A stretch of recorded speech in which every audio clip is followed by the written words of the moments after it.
喺澳門酒場入面嘅撈女坊間，仲有個叫法叫扒女，叫佢哋扒女，係因為好多時候佢哋就咁扒住男執客，好似吸血咁，千方百計要將人炸到一乾二淨。喺澳門打滾嘅呢班扒女，好多都係28歲以上嘅老班鳩，有啲離咗婚，有家歸不得陪大佬嘅時候放得好開，自己又係爛汁成性。我喺澳門混咗好多年，酒場入面千奇百怪嘅人見得多，呢班老班鳩真係令我大開眼界。有個女人年屆40歲數，對佢嚟講都算細問題，成日中意喋喋不休，我就叫佢婢女。算得上酒場嘅常客，為咗可以留喺澳門，仲要靠一啲旁門左道去搞續簽。佢收徒嘅功夫一流，硬生生將自己呢個大媽美顏變成青春動人嘅小婦模樣。短視頻平台上面佢都相當活躍，日日發啲傷感短片，哭訴自己喺澳門輸咗800萬，實則荷包入面冇幾多碎銀。講到底，佢就係網執輸咗30幾萬。仲係幾年時間累積落嚟嘅數，脫離咗美顏落鏡，佢喺執場根本就跑唔到咩，大佬。好在短視頻拉低咗一班粉絲，開直播等網友打賞，唔好講笑。網上好多傻大哥，真係將佢喺澳門一日3餐都打點得妥妥當當。之前我陪河南過嚟嘅李哥去永利打牌，就撞到呢位一身 AV 面上鋪住厚厚粉底嘅老班州婢女，作為刀場扒女。婢女本來想幫大佬代打揾油水，可惜呢個河南李哥係執場老江湖，紅藍經驗十足，喺執台上面出手夠狠，運氣好嘅時候2萬蚊都夠膽往下壓，出手花錢到不得了。婢女睇到代打呢條路走唔通，但係佢諗住掹腿都係肉死，難打貼住河南李哥身邊做嘅吉祥物。河南李哥贏咗錢，心情大爽，大手一揮上咗婢女2000蚊，仲約埋一齊去紅八餐廳食飯。我識趣就冇跟埋過號搞局。第二日我半開玩笑咁問河南李哥：你唔會同婢女發生啲咩吧？河南李哥嘻嘻咁笑，成副春風得意嘅樣，話送上門嘅咪就係順手嘅事。我心入面碌噔一下，弊家伙。呢次河南李哥肯定要俾呢隻老班汁扒掉一層皮，不過我都高估咗婢女嘅手段。過咗2日，河南李哥就離開澳門，連招呼都冇同我打過咗1個禮拜。婢女喺執場揾到我，滿面焦急，問我點樣先可以聯繫到河南李哥。我心入面好疑惑，你哋都有過一夜情緣，點解仲要透過我去揾人婢女，裝出委屈巴巴嘅樣？話河南李哥應承過會返內地調200萬帶過嚟俾佢，而家就完全聯繫唔上，我當場火都嚟。河南李哥做事都唔地道，搞出呢單事，仲要我幫佢收拾爛推子，我就將河南李哥嘅家鄉地址話咗俾婢女知。婢女沉吟一陣反問我點知你唔係呃我？跟住佢開口借我2000蚊，我買機票過號揾佢搞掂之後就還返你。我真係差點俾佢激到暈低，鬧咗佢幾句，即刻腳底板抹油，盡快走開，唔同佢鳩蟲。比起婢女，白銀段位嘅老班鳩手段就高明好多，往往會扮成絲襪引住人上呢。有一日，我喺美高梅陪廣州黃哥搏殺一位打扮得體嘅少婦，行到我哋嘅執台旁邊，我瞄咗一眼，睇落30出頭，妝容精緻，有幾分似低配版嘅劉詩詩。佢怯生生好似一隻受驚小鹿，向何官開口詢問班長最細嘅籌碼係幾多。何官淡淡咁答：有5蚊嘅。小婦就由芬迪手袋掏出20蚊港幣，同何官換咗4個籌碼，隨手擺一個落莊嘅區域。何官指住電子路牌同佢講：細籌碼唔可以咁樣單獨壓莊，最低要500蚊先得。廣州黃哥轉頭望住少婦手入面嘅籌碼，眼中透出幾分好奇，口入面喃喃：美女，呢個係幾多嘅？我點解從未見過？仔細一睇先發覺5蚊嘅籌碼同佢手上10萬蚊嘅大籌碼顏色相當接近。如果唔睇上面嘅數字，好多人都分唔清楚黃哥身家過億。呢陣居然仲有少少羨慕，估唔到自己有一日都會見到5蚊嘅籌碼。小婦只係對黃哥淺淺一笑，又睜大眼睛問何官：咁細嘅籌碼應該點下注？何官暗中翻咗個白眼。個神態好似話呢個人點解咁麻煩，最後先至唔情不願咁解釋，可以搭住其他人嘅籌碼一齊落注，不過就唔可以自己咪牌。黃哥聽完，嘴角微微上揚，將一塊10萬嘅大籌碼重重壓喺根上面，托住下巴，望住少婦，笑着開口：美女，不如你將你嘅籌碼擺喺我呢個上面。少婦塊面即時紅晒，口上面話唔好意思，身體就好誠實，一邊推搪一邊將自己嘅細籌碼擺到黃哥嘅10萬籌碼之上，好似戴咗一頂細細嘅帽。荷官將奸家牌推到黃哥面前，黃哥掀開第一張係梅花 Q， 荷官翻開第一張莊牌係3，黃哥眉毛向上一調，叫荷官將另一張都打開。荷官再翻出一張5莊牌，濕揸5攞到8點。黃哥想喺少婦面前耍威風，不屑咁同荷官講：8點有咩好威風？一張牌就可以咬死你。跟住佢轉頭同少婦講：美女，幫我吹一吹牌。少婦當場愣咗下，呢陣黃哥已經掀開第2張軍牌嘅一角係4邊，少婦鼓起腮幫，好似青蛙咁用力向牌面吹氣。黃哥將牌啪一聲掟喺執台，居然真係9莊8點間9點間贏。黃哥開心到好似20歲出頭嘅後生，叫荷官將大籌碼拆開，抽咗個2000蚊籌碼扔俾少婦，仲笑住話：你吹牌真係犀利，簡直係我嘅幸運小錦友。時機一到，少婦就唔再演戲，攤開底牌，佢同黃哥講：嗱，既然你話我係你嘅幸運小錦友，可唔可以俾我幫你打牌？贏咗分30%利潤，俾我大家一齊搵錢。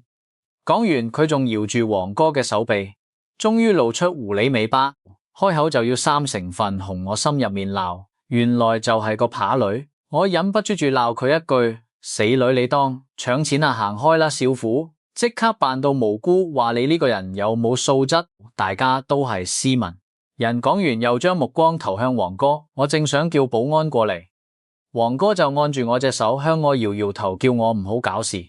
我本來能以黃哥嘅閱歷，實會拒絕呢個老班鳩嘅套路，邊知黃哥叫我去拎2杯果汁，仲做手勢叫扒女坐低。黃哥開口話：美女坐低，唔好理佢，幫我打幾鋪就照你講嘅，贏咗分3成俾你。黃哥1年就可以向澳門輸300萬，估唔到都會栽喺老班鳩嘅圈套入面。扒女順理成章坐低，黃哥推過50萬籌碼俾佢，佢活動下手指，望過電子路牌，抽5萬籌碼擺喺莊。我心不甘情不願，將一杯果汁擺喺扒女面前。佢瞟咗我一眼，喺度玩弄台面嘅籌碼，隱隱約約有啲炫耀嘅意味。後嚟黃哥先同我講，佢一早知呢個少婦係扒女，只不過佢一直都好欣賞。劉詩詩今次就當緣下年少嘅心願。如果話白銀段位嘅老班鳩係對症下藥咁，黃金段位嘅老班周就最識得趁虛而入。有一日喺一張執台，一位衣着大方嘅男人同打扮時髦嘅女人嘈起交嚟，男人發牢酸。呢一鋪我睇得清清楚楚，本來應該咁落注就係你叫荷官飛牌，好好嘅機會，就咁走咗聽佢哋嘅對。係夫妻睇台面一大堆大額籌碼，家境應該相當不俗，聽多幾句大概明白來龍去脈。男人睇準咗牌路，但係佢老婆執意叫荷官飛牌，白白錯過贏錢機會。男人睇好嘅鋪俾老婆亂搞，自然一肚火。女人都唔認輸，劈頭蓋臉怎數落男人，半分面子都唔俾男人唔出聲。女人仲係講個不停，我講嘅嘢你又唔開心，成塊面黑晒咁叫我點打牌。男人最煩就係老婆喺隔籬一知半解亂指揮，心入面估計都後悔帶老婆過澳門。吵完一輪，男人離開執台行去吸煙室，佢點起一支煙，靜靜企喺度面無表情望住玻璃外面嘅執台老婆，跟住入吸煙室見到老公悶聲唔出聲，火氣更加大，好似機關槍咁，繼續數落老公依然唔答嘴。女人一手搶過佢口入面嘅煙，掟落地，再狠狠踩幾腳。男人唔想再嘈，靜靜咁合上雙眼。女人一肚氣散唔出就轉身走咗。估係返酒店，男人拎返籌碼，重新返執台，繼續搏殺呢一幕。除咗我睇得一清二楚，仲有一個女人，呢個就係段位好高嘅老班嬲扒女。呢個女人保養得宜，估下年紀都28歲以上，我叫佢師女。佢刻意將右肩嘅衫拉低少少，手上捏住1萬零幾嘅籌碼，踩住高踭鞋，坐到啱先嗰位男人隔簾。男人聞到師女身上嘅香水味，側過頭望咗一眼，見到佢手上嘅籌碼，以為都係過嚟打牌嘅女執徒，禮貌咁點咗下頭師女。坐低之後，男人好似行咗大運咁，壓間就開間，壓莊就開莊，就算自己攞6點，對面都可以補牌攞7點。反觀師女，靜靜睇咗好幾鋪，一直唔落注，擺明就係等最佳時機。男人手風順，贏咗好幾鋪，同老婆吵架嘅悶氣一掃而空，心情舒暢。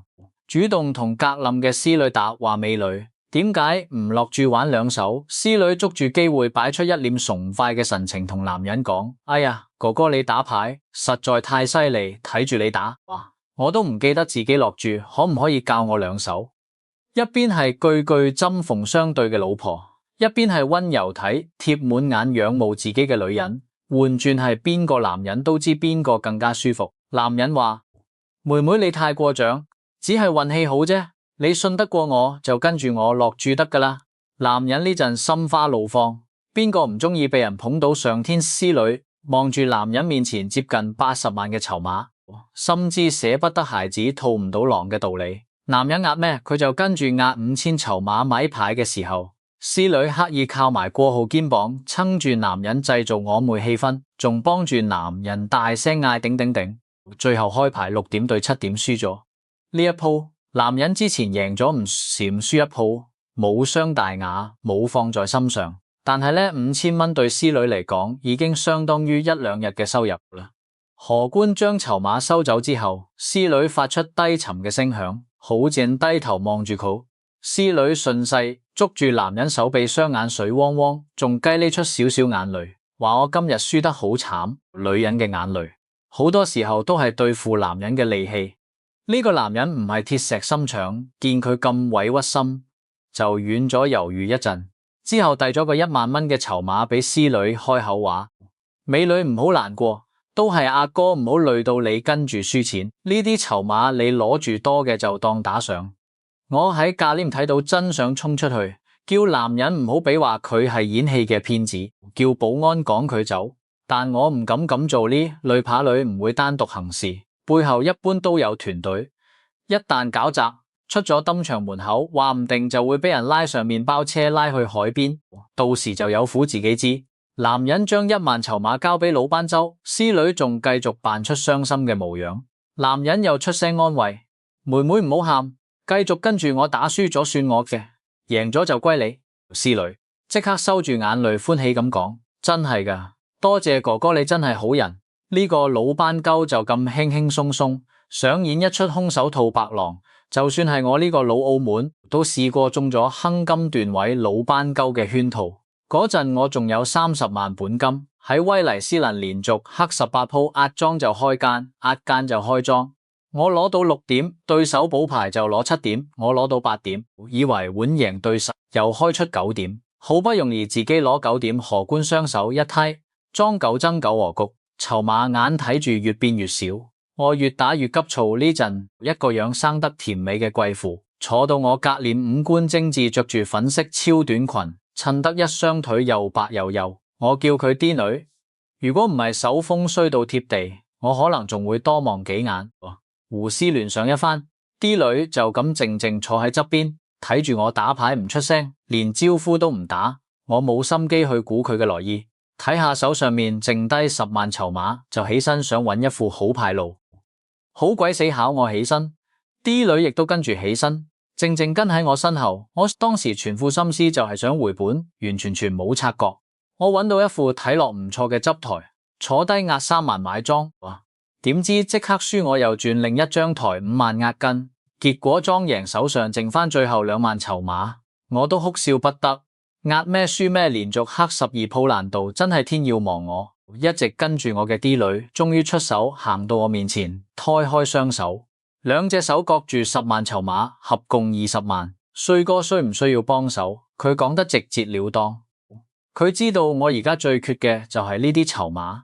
呢一類老班鳩就係周場入面嘅大耳窿，專門做借籌碼嘅勾當。我本來想叫保安趕走佢，但佢手上籌碼比我多10倍。保安會信佢定係信我？真係講唔埋。啲女見到我猶豫不決，伸手挽住我手臂，拋個眉眼帥哥。我哋呢啲籌碼開過光包你，贏咗錢歸你，我都可以歸你，而且借20萬唔收你利息，只要你攞7、8、9點贏牌就抽30%盈利。當水錢就得望住眼前嘅女人同20萬籌碼，我心入面打小算盤。如果借咗之後贏錢，不但可以回本，仲可以同呢個風韻猶存嘅女人春風一度，睇落好似雙贏。啲女見我意志動搖，繼續進攻，身體刻意撐住我胸口，舉止十分曖昧。我仲聞到佢發梢淡淡嘅洗頭水香味，令人心神都揚。就咁我點頭應承落嚟。啲女將20萬籌碼交到我手上，挽住我手臂，陪我一張台一張台咁逛，希望揾到一條好路。好多人會問，如果將20萬全部輸光，可唔可以安然無恙返內地？老實講，難度好大。你唔知佢哋嘅馬仔匿喺邊個角落盯住你，根本唔會俾你有機會去到關口。啲女就一直陪喺我身邊，不停打氣。起碼嗰一刻，佢好似同我站埋同一陣線，真心希望我贏。每一次我攞7、8、9點贏鋪啦，啲女就即刻抽走30%盈利，口入面仲講多謝老闆精神。我不知不覺就變成咗佢嘅抽傭工具，而抽傭工具結局就只有被報廢。等到我手上籌碼全部輸光，前後啲女從我身上抽走超過12萬嘅水錢，帥哥嗰20萬要找數啦。啲女收起之前溫柔嘅模樣，雙手一掏，態度強硬。冇錯，我欠佢20萬本金，雖然冇利息，但水錢早就比高利貸仲要狠。冇辦法，為咗清嗰20萬嘅數，唔知邊度走出嚟嘅馬仔拉住我去到周場周邊嘅當鋪，刷爆好幾張信用卡，先至將筆走了。傑水哥，下次需要錢記得揾我找完數。啲女好似咩事都冇發生過，遞張名片俾我，仲飛個飛吻。我真係傻到貼地，仲伸手接咗張名片。短2個鐘頭一來一回，佢單水錢就分到幾萬蚊。呢盤生意真係做得滴水不漏。諗到呢度，我當場將名片撕碎，置入垃圾桶下，定決心要戒酒，走出執場。抬眼望住外頭明媚嘅陽光，吸一口新鮮空氣，先發覺可以安安分分咁過日子，已經係天大嘅福氣。再見執場入面嘅呢班老斑鳩，通通都去一邊啦。